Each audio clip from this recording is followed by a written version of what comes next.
وعلیکم السلام ورحمۃ اللہ۔ دیکھیے، پہلی روایت تو جو آپ نے پیش کی ہے یہ تو مسلم کی ہے، اور اس میں کوئی ایسی بات نہیں ہے جو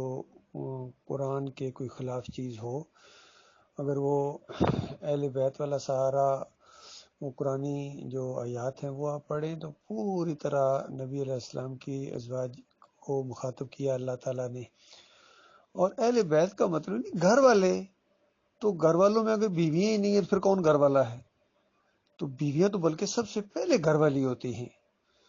اور اس کے بعد اولاد ہوتی ہے، رشتہ دار جو قریبی رشتہ دار ہوتے ہیں اس گھر کے اندر کے افراد ہیں۔ جیسا نبی علیہ السلام کی بیٹیاں ہیں، بیٹے تو تھے نہیں، بیٹیاں ہیں، وہ ان کے گھر والی ہیں، اور داماد ہیں ان کے آگے نواسے ہیں سارے، تو یہ اہل بیت ہیں، قریبی لوگ ہیں۔ تو اس روایت کے اندر تو ذرا برابر کسی کا معاملہ نہیں ہے، لیکن یہ ہے کہ جس طرح یہ شیعہ لوگ یا یہ علی انجینئر یا اس طرح کے دوسرے لوگ صرف یعنی علی رضی اللہ تعالیٰ اور فاطمہ اور ان کے بیٹوں کو اہل بیت کہتے ہیں، تو ازواج مطہرات کو اس انداز سے نہیں لیتے ہیں، تو یہ ان کی جہالت کی انتہا ہے۔ اسی وجہ سے ایک موقع کے اوپر نبی علیہ السلام نے اپنا چادر بچھائی اور اس میں فاطمہ رضی اللہ تعالیٰ عنہ اور علی رضی حسن حسین کو بٹھا کے ان کے لیے دعا کی کہ یا اللہ ان کو بھی اہل بیت میں شامل کر۔ تو یعنی یہ بھی اہل بیت ہے، کیونکہ جو ازواج مطہرات کے لیے آیات اتر رہی ہیں اس میں تو کوئی شک و شبے کی گنجائش ہی کوئی نہیں ہے، وہ تو براہ راست مخاطب ہے اللہ تعالیٰ ان سے۔ اور جس طرح ابراہیم علیہ السلام کی بیوی سے اللہ تعالیٰ نے یعنی فرشتے کے ذریعے وہ بات پہنچائی، اور انہوں نے اسی انداز سے کہ اے اہل بیت، یعنی اے گھر والو، ابراہیم کے گھر والو، اسی طریقے سے نبی علیہ السلام کے گھر والو، یہ بات ہوئی ہے۔ تو اس میں تو ذرا برابر کسی قسم کا کوئی معاملہ نہیں ہے۔ اور نبی کے جو قریبی لوگ ہیں ان کے اوپر صدقہ، اصل میں اللہ تعالیٰ نے یہ جو دنیا پرستی کا معاملہ ہے نا، دین کے ذریعے دنیا کمانا، اجرت کا معاملہ، اس کو اتنا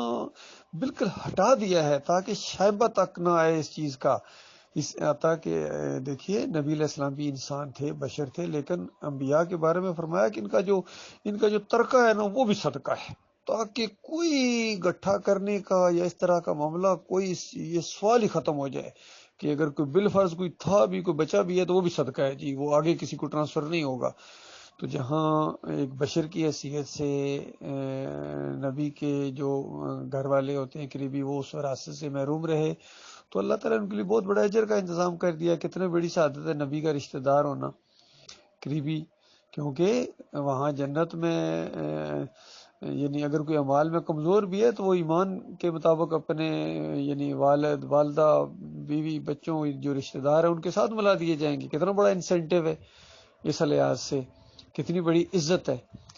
تو یہ تو پہلی روایت کا معاملہ ہے۔ رہا دوسری روایت کا معاملہ، تو اس کے اندر دیکھیے ایک موقع پر نبی علیہ السلام نے کہا، جب عام ایمان اور عقیدے کی باتیں بیان ہو رہی تھی اور گمراہی کا معاملہ تھا کہ مسلمانوں میں نہ آئے، تو کہا کہ تمہارے درمیان دو چیزیں چھوڑے جا رہا ہوں، ایک اللہ کی کتاب ہے اور پھر میرا طریقہ ہے، میری سنت ہے، پھر دوسری ایک اور روایت کے اندر میرے صحابہ کا طریقہ، پھر قرآن میں اللہ تعالیٰ نے کہا کہ ان کی طرح جو ایمان لائے۔ تو کتنا زور دیا گیا ہر اینگل سے اس بات کے اوپر۔ یہ تو دینی نقطہ نظر ہے کہ کبھی گمراہ نہیں ہوں گے۔ اور جب نبی علیہ السلام بالکل آخری وقت تھا تو کہا کہ لاؤ کاغذ پینسل، جب تو اس وقت کہا کہ لاؤ کاغذ پینسل ایسی بات لکھ دوں کہ پھر تم کبھی گمراہ نہیں ہوں گے، تو اس وقت عمر بن خطاب نے کیا کہا تھا؟ حسبنا کتاب اللہ، اللہ کی کتاب ہمارے لیے کافی ہے، چونکہ یہ سب کچھ دین مکمل ہو چکا ہے۔ وہ آیت بھی نازل ہو چکی ہے کہ الیوم اکملت لکم دین، کہ دین بالکل مکمل کر دیا ہے، ساری چیزیں ہو چکی ہیں۔ اب ایک ایسی کیفیت ہے بالکل جو نزا کا عالم ہے، اور ایسے موقع کے اوپر جو بات کہی جا رہی ہے، تو اس کے بعد نبی علیہ السلام نے بعد میں گویا کہ عمر بن خطاب رضی اللہ تعالیٰ عنہ کی بات کی تصدیق کر دی۔ 2-3 دن اس کے بعد زندہ رہے، پھر کبھی بھی نہیں کہا نبی علیہ السلام نے۔ تو یہ چیز ہے کہ اللہ کی کتاب، جب کہا جائے کہ اللہ کی کتاب ہمارے لیے کافی ہے، تو اس کا مطلب یہ ہے کہ اللہ کی کتاب اور نبی علیہ السلام کی سنت اور اس کی تشریح اور صحابہ کے عمل سارے اس کے اندر شامل ہیں، اس کی تشریح میں۔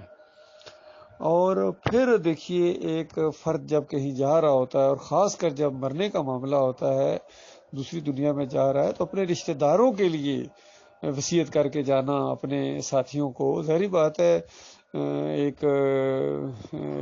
ریاست ہے اور ساری معاملات ہیں، تو اس طریقے سے کہ میرے رشتہ داروں کا خیال رکھنا، ہر بندہ اسی طرح عام حالات میں بھی اسی طریقے سے کہتے ہیں. کوئی بندہ جا رہا ہو اپنے دوسرے قریبی لوگوں کو، اگر حکومت میں ہے تو حکومت کے لوگوں کو،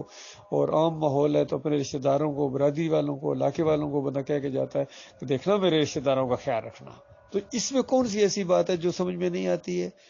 تو اس سے اگر یہ نتیجہ نکالا جائے کہ میرا ایک وراثتی سلسلہ جو بھی چلے گا یہی دین ہے، اس کے علاوہ کوئی دین نہیں ہے، تو یہ اصل میں جو پوجتے ہیں نا نبی کو، نبی کی شخصیت کو پوجتے ہیں، ان کی سوچ اس طرح کی ہوتی ہے.